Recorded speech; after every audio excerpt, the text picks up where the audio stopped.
All right, welcome back to the channel. A little bit different kind of video for you today. What do you do when your friend needs a gun? Okay, scenario, your longtime buddy or maybe not so good buddy texts you, messages you, sees you out somewhere and says, dude, I need a gun right now. Well, that has its own issues right there, okay?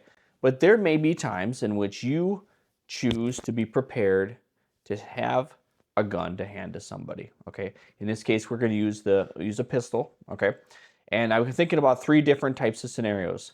That one where there may be potentially some nefarious in who knows what's going on, right? But someone in a manner of haste is begging you for a gun.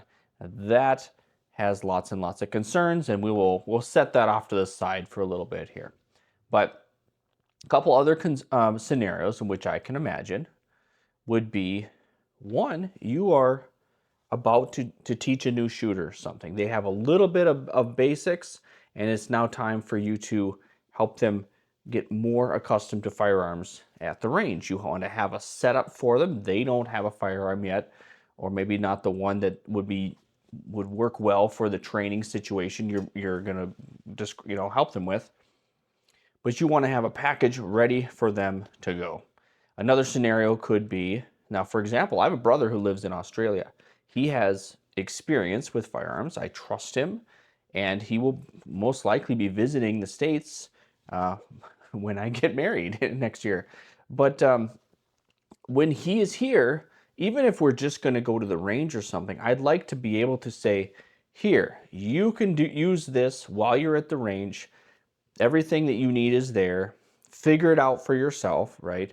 But also not to put extra pressure on him, because if he's visiting the States, he's probably not going to bring his ear pro on the flight over here, right? Another scenario could also be maybe that same brother or a different brother who is visiting this area, and it's not recreational need of a firearm. It's something that, wow, we've got, Summer of Love 2.0 happening, and yeah, this person wants to be armed in a joint effort for security, one man or another, okay? So having that same setup for that person in the time of peace or time of war, right? Whatever that is, with rule of law or without rule of law, in a scenario where you trust that person. Okay, again, we have like brand new shooter, you're gonna help them at the range, or we have person that you trust in a good or bad situation, or there's the one where the person you don't necessarily trust. And that, like I said, we're gonna leave that off to the side for a little while. So what do you do? Well, first of all, like I said, a pistol. So let's have a pistol ready to go. This bag, bag by Range Max. Okay, it's about as cheap as you can get probably from Cabela's, something like that. And I have a pistol in here. So one of my favorite pistols. Oh, can you imagine? Do you think it's a Smith & Wesson? We're not going to dig too deep into the gun itself, but for M&Ps, I prefer a 3.6-inch barrel. This is the subcompact, meaning it has a shorter grip. Okay, so we've got a 12-round grip in there. It has a manual safety. This is a good, small, easy to shoot gun. It's in that range, right? That's just the one that I'm using here. Now, if you're going to hand someone a gun to use for recreation or for self-defense, they should have a holster. Now, if they're at the range, you would want an outside waistband holster. If they are at the range, they do not need active retention, and we can presume that they are a right-handed person. We don't really know that, but this is, well, there we go. This is a holster for them. If it is this can work decent as a concealed carry holster underneath a shirt or something like that. But this is one of the holsters of all time. Okay. Let's do some magazines here. So this gun happens to, like I said, 12-round mag. So that's what we have here. 12-round mags for the flush fit. Well, I should say flush, but the pinky extension grip on here. Okay. Now this gun also does take the 15-rounders with that extension. Okay, 15 rounders with that extension. And also takes the 17 rounders with that grip extension. That does make for an kind of an odd profile of a gun. Kind of an odd profile there, but that's okay. Now, one benefit here, this is a little bit by choice, a little bit because I buy the same gun, right? If the person I hand this to and myself are going to go do a mission together, and the mission might be doing just a little bit of drills here, there, whatever, we have mag interchangeability. Now, it's only one direction. Now, if I'm using a 15-round grip gun, a compact gun, these 12-round mags will not fit in the 15-round grip of a gun. Okay, that's okay. But vice versa, I have 15 and 17-round mags on me. Well, then they will definitely fit into this gun. That's just one thing to look at. So, when I take someone to the range, I like to give them a decent number of mags. I want to give them a chance to shoot a bunch. Also, depending on who it is or their experience level, it may actually be a little bit challenging or at least distracting to have to load mags. Okay, so having a few loaded up already is a good thing. We got a couple more things in here. First of all, speaking of mags, the mag loader. This is the Maglula Aplula mag loader or something. I don't believe I've even used this. I mean, I have used them in the past, but this one I bought basically to have available for when people needed it, I guess. Again, 3 different categories. Let's start with the first 2 categories. Someone who is brand new to shooting.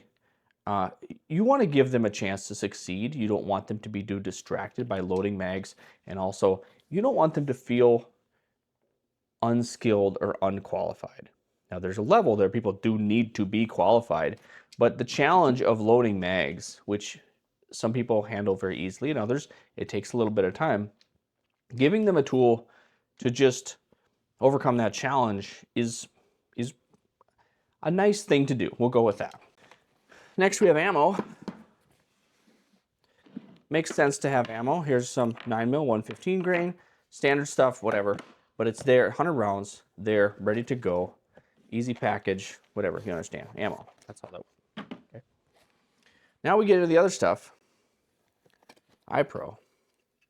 Now, if you've seen a recent video of mine, these are more important than one might tend to believe sometimes. But iPro, nice cheap little pair in there, but they are not scratched. I think they're probably brand new. I probably bought them for this type of instance. Okay.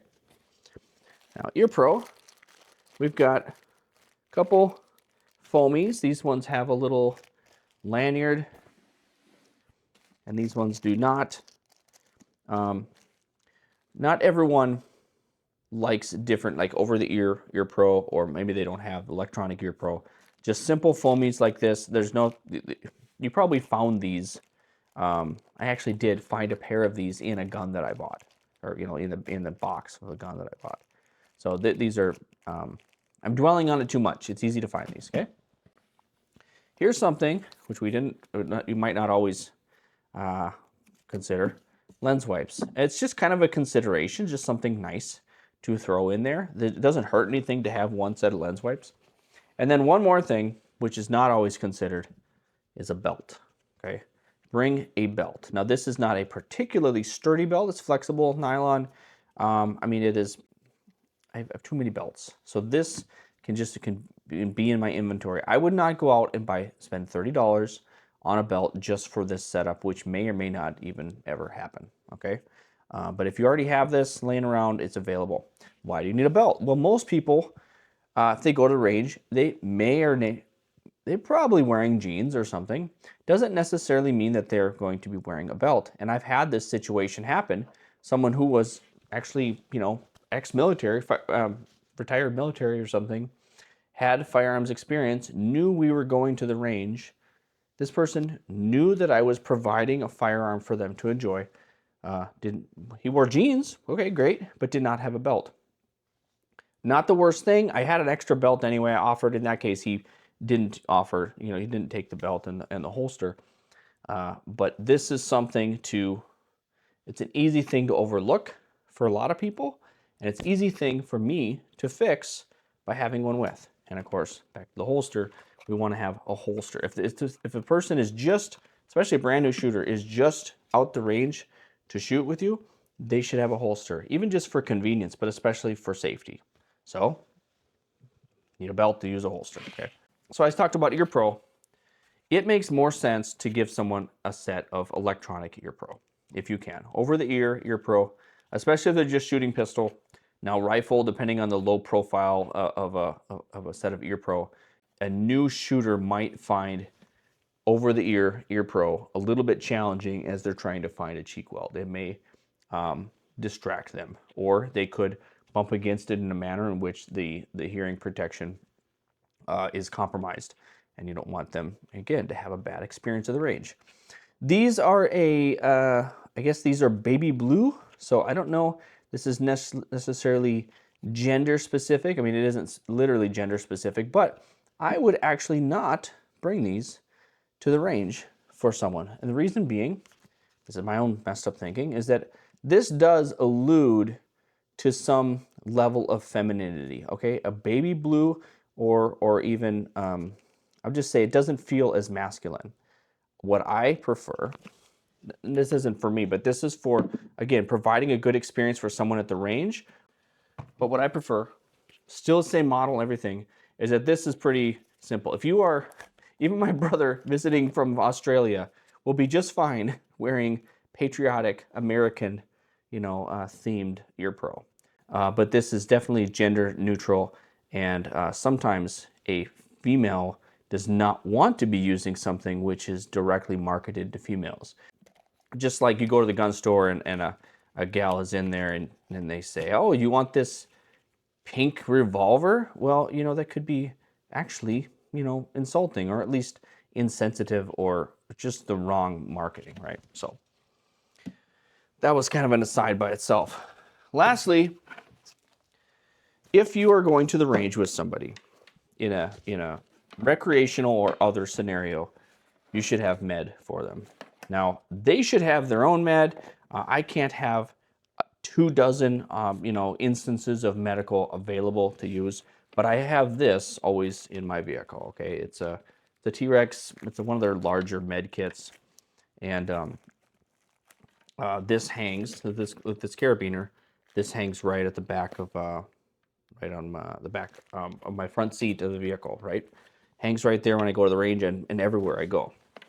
So you don't want to compromise what you have by giving that out, but also this is likely an instance in which you're handing this to someone at the range in which you are also there. And so this med kit could serve its purpose for this individual and for yourself. Additionally, I have, and just because I know that this might get handed out sometimes, I do have a different med kit for the Explorer. This is a little bit different. This is more of a family or like a vehicle med kit. Some of the same things in there, but I do have a backup. Okay, so this is where I would draw from. Anyway, I guess that might actually be it. It's not really much of a video, but it's something to consider when your friend asks you for a gun. How are you going to respond? You should be thinking about that ahead of time.